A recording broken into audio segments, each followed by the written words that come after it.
from the Caribbean Climate Network, 350.org.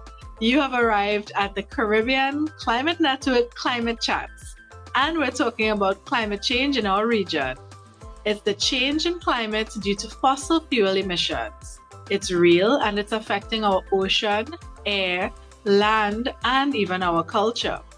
We are here today with Amira from Puerto Rico and Katrina from Trinidad and Tobago, and we're talking about climate and food. This is one of our favorite topics, right, Amira?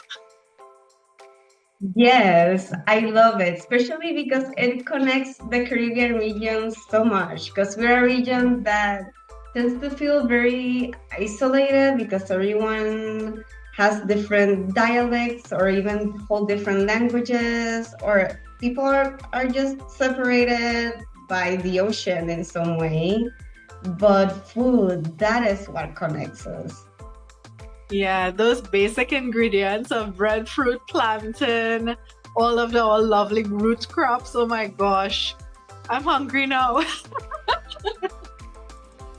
I remember us talking about like the different ways that we prepare breadfruit, like where we are. So like you were telling me about this custard that you can make this sweet, and I'd never heard about it before.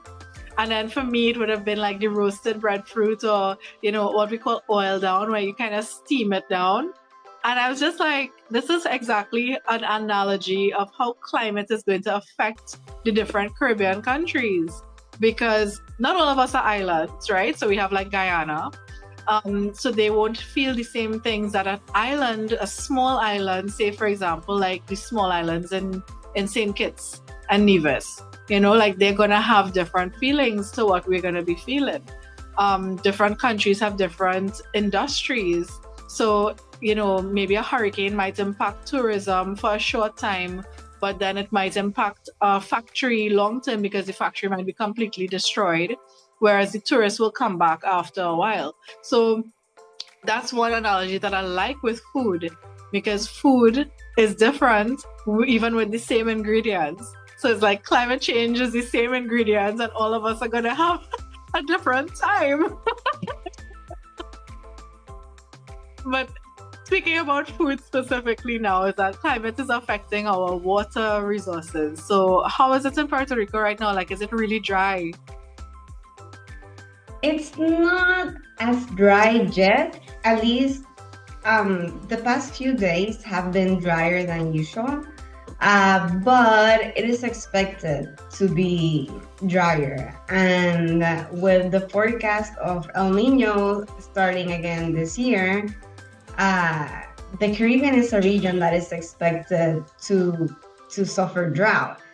And every time we suffer widespread drought, that means millions of US dollars in losses for the farmers, for our entire agricultural system. And in the Caribbean, we depend so much on imports. It's so frustrating how 200 years ago we had our own food, but because of colonialism and imports, we now depend so much on things we bring from outside.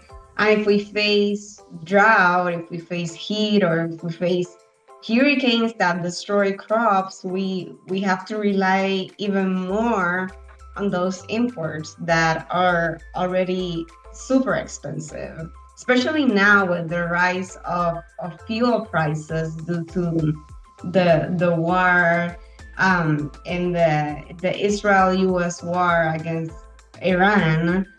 That is affecting the Caribbean so much, and food is one of the first places where we feel it. So if we had our local food, story would be so much different. It's kind of like they're holding us to ransom, because once you cut off a country's food supply, that is where we are the ones who will be suffering and most weak, right?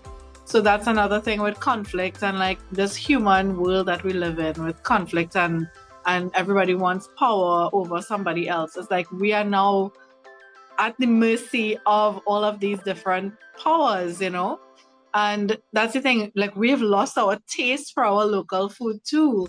And we've lost the understanding of our like ancestral farmers.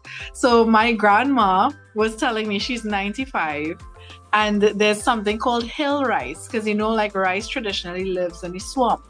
There was this rice that could grow on the hills in the drier areas. And she was telling me about growing it as a child and how you don't even get that anymore. It's actually marketed as a superfood and exported from Trinidad in a very small scale. So, like, I was thinking about what you were thinking about with, that traditional knowledge. So, I don't know if you wanted to add to that. Yeah, I mean, there's also so much traditional knowledge that we have lost and that would help us prepare for climate impacts. For example, here, traditional farmers would know that that ways that certain trees act or certain plants act can determine whether we are at higher risk for a hurricane or a cyclone. What I know is, for example, the avocado tree. Some say that certain types of avocado, if that tree has a lot of them, we could be hit by hurricanes that year.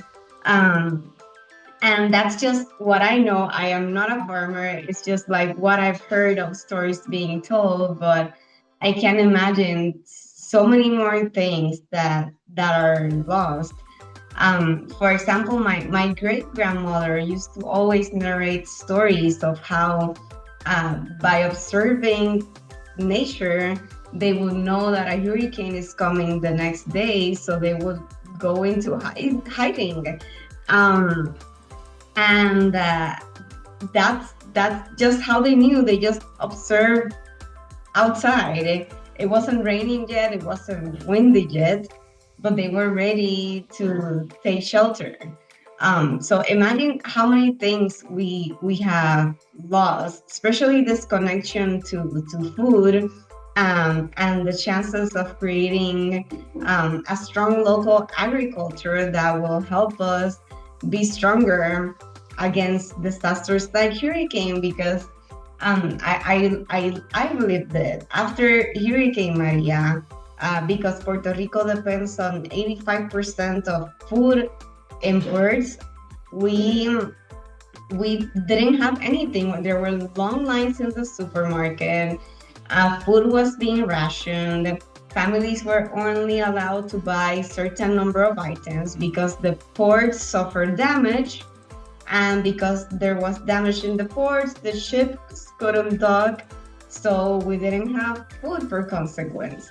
And what saved many people was having safe breadfruit, having ripe bananas. Even if the trees fell down, they would save what was left, having smaller vegetables, fishing. That's what saved many people from going hungry. Yeah, and the thing is as well with food storage too now, because if there is a blackout, if we don't have power, we're going to lose a lot of our food storage capability. And it's not like you can go forage for things because people don't know anymore what is edible and what's poisonous, Like back in the days when you can go into the forest and pick fruits or like dig up for like different root crops and stuff like that. We don't have that knowledge. Like my generation doesn't have that knowledge. We will starve. We will starve. And we will suffer because we can't eat the things that we want to eat. So that is definitely something we have to look at for our food security to be resilient to climate change. So that's about time, but I wanted to know if you had anything else you wanted to add, because I can't wait to visit Puerto Rico to eat your food. I think you should preserve a knowledge now of like climate conscious cooking or something like that. Like I feel like you guys have amazing cuisine. Well, same for Trinidad, and we have so many things in common. The same plantains, the same breadfruit, the same vegetables. We use the same seasoning, the same coconut. Coconut is not indigenous Oh, yeah. to our region, but we all have adapted it so well to everything. The same hibiscus is used everywhere. We have so much in common, and all of that is affected by the climate crisis. But by taking ownership of our food, we can also find ways to not be as affected. So food is definitely a key part of bringing in people to the climate fight, and also using that to be more climate ready and adapt our communities against disasters. Exactly. Thank you so much, Amira. This was such a pleasure. So, this was today's episode. Thanks for joining us and stay tuned. Follow 350.org, Caribbean Climate Network on social media. I can't wait for the next episode. Bye.